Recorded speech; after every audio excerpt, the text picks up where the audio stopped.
कोविड-19 के second wave के बीच में लेफ्टिनेंट गवर्नर मनोज सिन्हा ने एक बड़ा काबिल तारीफ़ और बड़ा अच्छा इनिशिएटिव लिया। उन्होंने कहा कि तमाम जितनी पंचायतें जम्मू कश्मीर में हैं, उन तमाम पंचायतों के पंचों और सरपंचों को, डीडीसी मेंबरान को, बीडीसीज को, सबको ये कहा गया कि आप 5 बेडेड कोविड केयर सेंटर अपनी अपनी पंचायत में बनाएं। हमने आज टेस्ट चेक किया, जम्मू के पास ही नगरोटा में 2 कोविड केयर सेंटर्स में हम लोग गए, ये देखने के लिए कि जो कोविड केयर सेंटर बनाए गए हैं उन कोविड केयर सेंटरों में फैसिलिटी क्या क्या है। दोनों कोविड केयर सेंटर दोनों स्कूलों के अंदर हैं। पहला कोविड केयर सेंटर भी एक मिडिल स्कूल के अंदर है। दूसरा कोविड केयर सेंटर एक ऐसी जगह पर है जहां एक तरफ गवर्नमेंट डिग्री कॉलेज है और दूसरी तरफ मिडिल स्कूल है, और मिडिल स्कूल के ही एक कमरे में 5 बेड लगाए गए हैं, और उन 5 बेडों के साथ में एक वाटर कूलर पड़ा हुआ है और एक वाटर कूलर के साथ में सैनिटाइजर और बाकी तमाम सामान पड़े हुए हैं। इन दोनों कोविड केयर सेंटर्स के बाहर एक डॉक्टर साहिबा का नंबर लिखा हुआ था और उनके साथ में एक आंगनवाड़ी वर्कर का नंबर लिखा हुआ था। हमने इन दोनों स्टोरीज को करने के बाद अलग अलग अधिकारियों से बात की और जानने की कोशिश की कि अगर डॉक्टर साहिबा का नाम वहाँ लिखा हुआ है तो डॉक्टर साहिबा का काम क्या है। तो हमें ये पता चला कि डॉक्टर साहिबा बेसिकली जोनल हेल्थ अफसर हैं।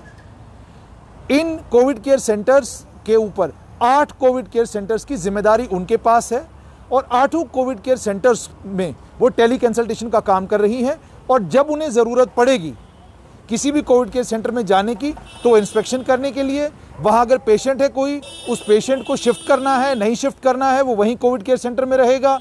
क्या दवाइयाँ उसको दी जा रही हैं, किस तरीके से उसको क्या कुछ दवाइयाँ उसको दी जा रही हैं, उन तमाम चीज़ों का ख्याल रखना और उन तमाम चीज़ों की निगरानी करने का काम इन डॉक्टर साहिबा का है, जिन डॉक्टर साहिबा के बस 8 के करीब बताए गए हैं। 8 कोविड केयर सेंटर हैं। तो जाहिर सी बात है, डॉक्टर साहिबा का नाम जो बाहर बोर्ड के दरवाजे के ऊपर लिखा हुआ है वो इस मकसद से लिखा गया है कि कोई भी आदमी अगर वहाँ पहुँचकर ये जानना चाहता है कि इस कोविड केयर सेंटर में डॉक्टर साहिबा कौन सी हैं या डॉक्टर साहब कौन से हैं, तो वो उनका नाम पढ़ के उनको फ़ोन करके बता सकते हैं कि मैडम पेशेंट का नाम ये है, ये सिम्टम्स हैं, एसिम्टोमेटिक हैं, इनका क्या करना है, कहाँ रखना है इनको, क्या कोविड केयर सेंटर में लाएं उनको या नहीं लाएं इनको, ये तमाम फैसले लेने का काम जो है वो उन्हीं डॉक्टर साहिबा को करना है। लेकिन इन कोविड केयर सेंटर्स को चलाएगा कौन? इन कोविड केयर सेंटर्स को चलाएंगी आशा वर्कर्स, आंगनवाड़ी हेल्पर्स, वो लोग इन कोविड केयर सेंटर्स को चलाएंगे।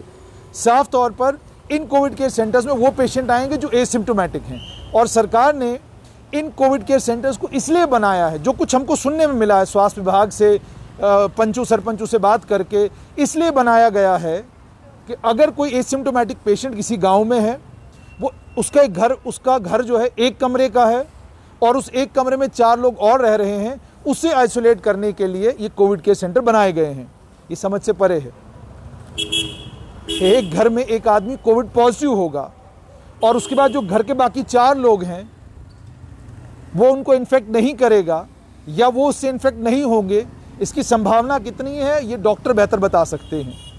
उसके बाद दूसरी चीज़, कोविड केयर सेंटर में ये भी सुनने को मिला था कि वहाँ पर एक ऑक्सीजन कंसंट्रेटर भी रखा जाएगा, जिस ऑक्सीजन कंसंट्रेटर को इसलिए वहाँ रखा जाएगा अगर किसी पेशेंट को ज़रूरत पड़ती है ताकि वो उसको इस्तेमाल कर सके। अब समझ से परे है कि क्या आपने आशा वर्कर्स को और आंगनवाड़ी वर्कर्स को ट्रेन किया है कि वो ऑक्सीजन कंसंट्रेटर चलाएंगी? क्या उनको ट्रेनिंग है किस तरीके से इस कंसंट्रेटर को चलाना है? और जिस पेशेंट को ऑक्सीजन कंसंट्रेटर की ज़रूरत पड़ेगी, क्या उस पेशेंट को कोविड केयर सेंटर जो आपने बनाए हुए हैं उन कोविड केयर सेंटर्स में रखा जा सकता है? अच्छा, उसके बाद दूसरी चीज़, कोविड केयर सेंटर में एक और चीज़ मिली, वो है कि आपने इनको सरकारी स्कूल में कोविड केयर सेंटर बनाया हुआ है। अब सरकारी स्कूल के अंदर जो कोविड केयर सेंटर है, क्या ये विजडम इस सजेस्ट करती है कि आप एक सरकारी स्कूल को कोविड केयर सेंटर में बदल दें? क्या आपने सरकारी स्कूलों को 1-1.5-2 साल के लिए बंद करके रखना है, या आप तीसरी वेव का इंतज़ार कर रहे हैं? जो हमने सुनने में आया कि जी ये Covid care centre 3rd wave के लिए बनाए गए हैं। तो तब तक ये सरकारी स्कूल क्या खोलने ही नहीं है। और जब आप ये सरकारी स्कूल खोलेंगे, जिस समय आप ये सरकारी स्कूलों को दोबारा से खोलेंगे, तो ये कोविड केयर सेंटर उस समय कहाँ जाएंगे? ये बेड उठाकर आप कहाँ लेके चले जाएंगे?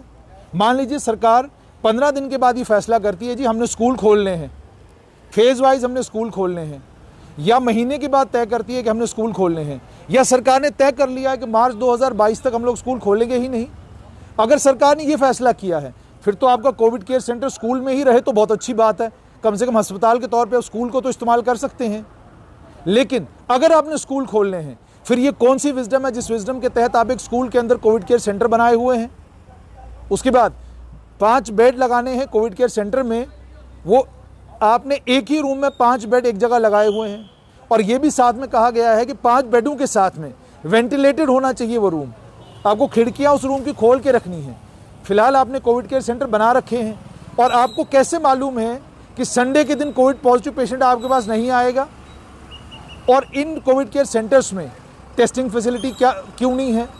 अगर इन कोविड केयर सेंटर्स में आप टेस्टिंग फैसिलिटी रखते हैं, वहाँ पर कोविड की किट्स होंगी, एक आशा वर्कर वहाँ पर रहेगी, कम से कम जिस भी आदमी को गांव में लगेगा सिम्टम्स हैं, या पंच सरपंच को लगेगा ये सिम्टोमेटिक है, इससे बुखार है, चलो इसका टेस्ट कराते हैं, उसे मेडिकल कॉलेज आने की ज़रूरत क्या है? कोविड केयर सेंटर्स को लोगों की मदद करने के लिए बनाया गया था, लेकिन कोविड केयर सेंटर्स को तमाशा बनाया जाएगा ये किसी ने सोचा नहीं था। मैं तमाशे लफ्ज़ का इसलिए इस्तेमाल कर रहा हूँ क्योंकि कोविड केयर सेंटर जब आप स्कूल में बनाते हैं, और आपने कोविड केयर सेंटर स्कूल में बना लिए, इसका मतलब ये है कि आपके जहन में एक पिक्चर है कि जनाब ये स्कूल तो अगले 3, 4, 5 महीने खुलने नहीं है, तो बना लो कोविड केयर सेंटर यहीं पर। जबकि लेफ्टिनेंट गवर्नर मनोज सिन्हा के साफ आदेश थे कि ये पंचायत घरों में बनने चाहिए, या आप कुछ ऐसी बिल्डिंगें ढूंढे जो बिल्डिंग आपके पास अवेलेबल हो, जहाँ पे सारी सुख सुविधाएं रखी जा सकें और उनको कोविड केयर सेंटर में बदला जा सके। और आखिर में एक डॉक्टर साहब को या एक डॉक्टर साहिबा को आपने 8 कोविड केयर सेंटर दिए हैं, ये कौन सी अक्लमंदी है? वो उन 8 कोविड केयर सेंटरों में प्रोबेबिलिटी क्या है कि जितने भी पेशेंट आएंगे वो माइल्डली सिम्टोमेटिक या एसिम्टोमेटिक होंगे? एसिम्टोमेटिक को तो दुनिया कह रही है कि अगर आपको बुखार नहीं है, खांसी नहीं है, लेकिन आप कोविड पॉजिटिव हैं, तो आपको कोई दवाई खाने की ज़रूरत नहीं है। तो उसको कोविड केयर सेंटर में आपने करना क्या है रखकर? इन्फेक्शन को रोकने के लिए अगर कोविड केयर सेंटर में आप उसको रख रहे हैं, तो क्या कोविड केयर सेंटर में वो सारी सुख सुविधाएं उसको अवेलेबल हैं?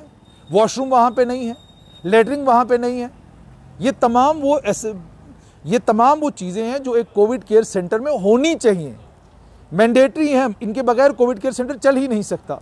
और अगर आप ऑक्सीजन कंसंट्रेटर वहाँ पर दे रहे हैं, तो गुजारिश ये है कि तब तक मत दीजिएगा जब तक आपके पास डॉक्टर अवेलेबल ना हो। और अगर डॉक्टर आपके पास अवेलेबल ना हो, कम से कम वो लोग जो एनेस्थीसिया के साथ डील करते हैं, टेक्निकल नॉलेज जिनको है, वो लोग जब तक आप अपॉइंट नहीं करते, तब तक मेहरबानी करके कोविड केयर सेंटर में ऑक्सीजन कंसंट्रेटर रखने का कोई मतलब नहीं बनता। वो सिर्फ वहाँ रहेगा, उसकी फ़ोटो खिंचवाई जा सकती है। जैसे एक लंबे समय तक जो प्रधानमंत्री केयर में, पीएम केयर में जो वेंटिलेटर आए, वो पड़े रहे अलग अलग CHCs में, PHCs में, इस्तेमाल नहीं किए गए, और फाइनली उनको मेडिकल कॉलेज दोबारा वापस लाया गया।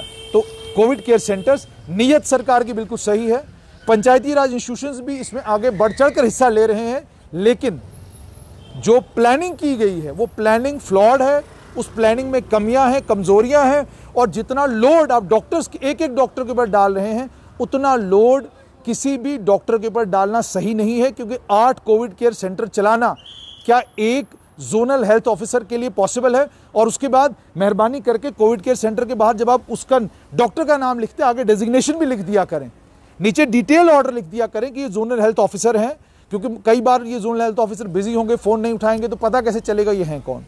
तो इस समय शाम का वक्त है और कर्फ्यू लग चुका है।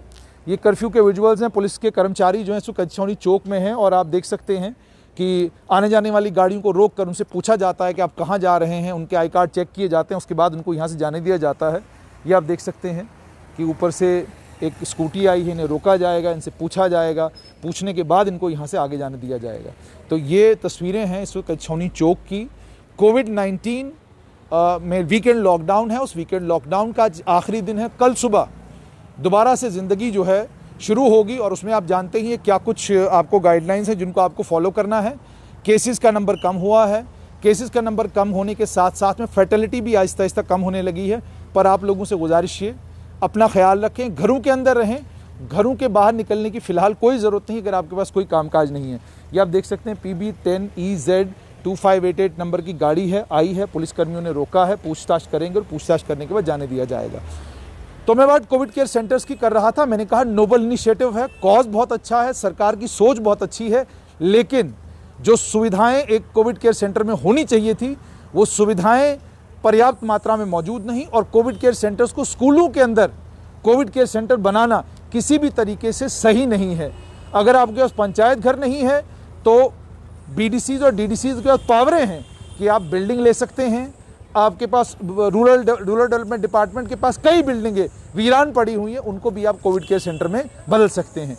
मंशा ये कि हम लोगों की मदद करें और मंशा ये कि आप भी लोगों की मदद करें, मगर मदद करने का अगर जज्बा है, उस जज्बे के लिए बहुत ज़्यादा ज़रूरी है कि आपकी प्लानिंग तटस्थ हो और उस अच्छी प्लानिंग का नतीजा ये निकलेगा कि हम कोविड की इस मोहलिक मर्ज से लोगों की जान बचा पाएंगे।